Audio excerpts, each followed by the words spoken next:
quick video, quick vlog about being a townie, about being a firmly rooted cosmopolitan, kind of the quintessential opposite of a rootless cosmopolitan, if you will.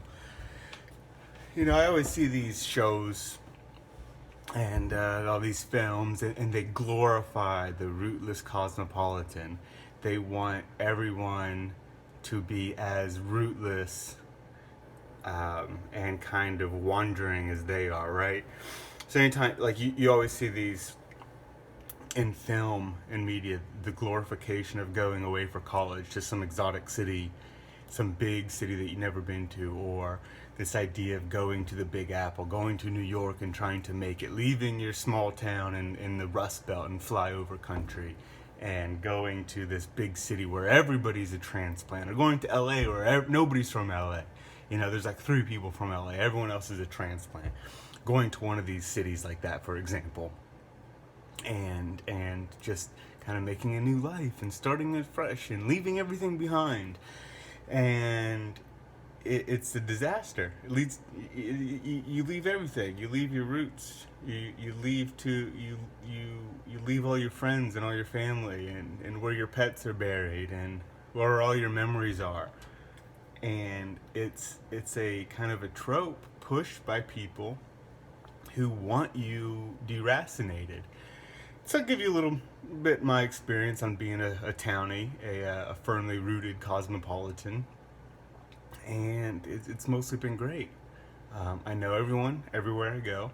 People who I've gone to undergrad with and law school with, a lot of times they'll go out with me places, and they are like they think I'm like a local celebrity, and it's just that I've grown up here and I lived here. And I go all these places that I know the bartenders and the people, the wait staff and the cooks. If we go out, and I know the mechanics around town for what kind of different car jobs you need, and everything you need. If you needed blinds, I would know like the blind store that you go to, or whatever it is. And these people are always shocked that they're like, how do you know all this? How do you know all these people? Well, lived here. You know the people.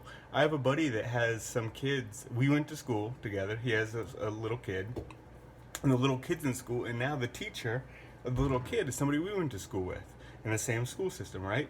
So he's already on a first name basis with his kid's teacher from when he was a kid. So anytime the kid needs anything, any help, whether it's math or supply, whatever it is, right? Anything going on, they go to parent-teacher conferences, first name basis. They already know each other. Any sort of problem, they've already had each other's phone number. That's the kind of thing you get at living as a townie. You don't get that when you're a transplant, when you're deracinated and atomized. Just I could go on and on about all the little benefits, but that's one of them. Kids I grew up with that are basically middle class families, right? Or maybe even, hell, there's a kid I'm friends with that grew up in a trailer park, right? We've stayed good friends. I'll be out of law school in a few months. He's gonna now, if he has an issue, a legal issue, he's gonna be able to say, oh, you know what, this guy I grew up with is lawyer, I'll give him a call. And you have these, and then when you move away to a big city or whatever, you just move away. You don't have that. It totally gets destroyed. It destroys community. And so there's people that push this idea of you got to move away, or you're a nobody, or you got to go make it in a big city, or whatever. Just look who produces these films and shows. It's pretty telling every time. So yeah, that's I guess that's my. That's a quick rundown of why I believe in rooted cosmopolitanism. And what I mean by the cosmopolitan aspect of it is, I go to all the theaters around, all the museums I've been to, all the historical sites I know. And that's another thing. I was walking with some people from this bar, took them to this bar, and I was pointing out these different houses and the type of architecture and how they're on the National Register of Historic Sites. I can tell you that there is a bias here, and it's that the town I'm from is very nice. It's very idyllic.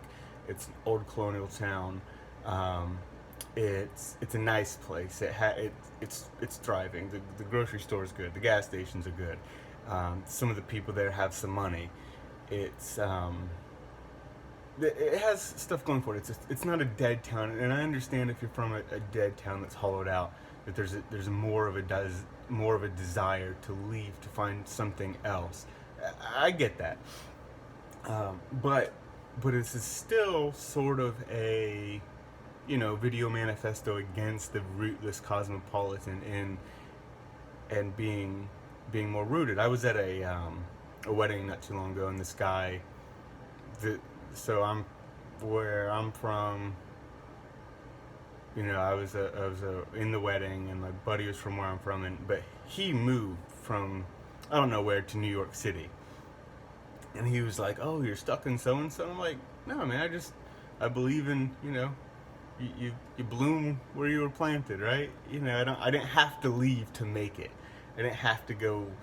He was this guy, man. He was like some sort of investment. He was the kind of person I would want eating out of garbage cans one day, because he made his money in ways like he didn't have anything to show for it. The guy had a lot of money, but nothing. Like I asked him, I asked my buddy what his new father-in-law did, and he couldn't really explain it. So if you can't really explain what someone does, they probably made their money in a very peculiar way that was sort of speculative and making money on people's money. There's probably like a whole bunch of people with 401ks that are absolutely tanked, and this guy ended up rich off of it, is what it sounded like. But that's neither here nor there. He was like, "Oh, you're still stuck there?" I'm like, "Nah, man. I could have went to school anywhere. I could have went to undergrad, particularly anywhere I wanted. Have had job offers other places in the country, in big cities. People have asked me, to come to Dallas and Boston and just other places, and." And I like it here. I like knowing everybody. I like knowing the dude that gets the carts at the grocery store, I like knowing the dude that's worked at the Auntie Anne's at the mall I go to for 15 years. I'm on a first name basis with all these people. And you could move somewhere else and get that, I'm sure. You could eventually get to be on a first name basis with people, but you don't get the people you grew up with in your childhood, and you don't get to see your own image built into the place. If me and a few friends get together and build something, which we're working on, you get to say, "Hey, we grew up here, our pets are buried here, our grandparents are buried here, I'm going to be buried here." That's being a firmly rooted cosmopolitan, and they like it. Hope you enjoyed. Thanks for listening, guys. Take care.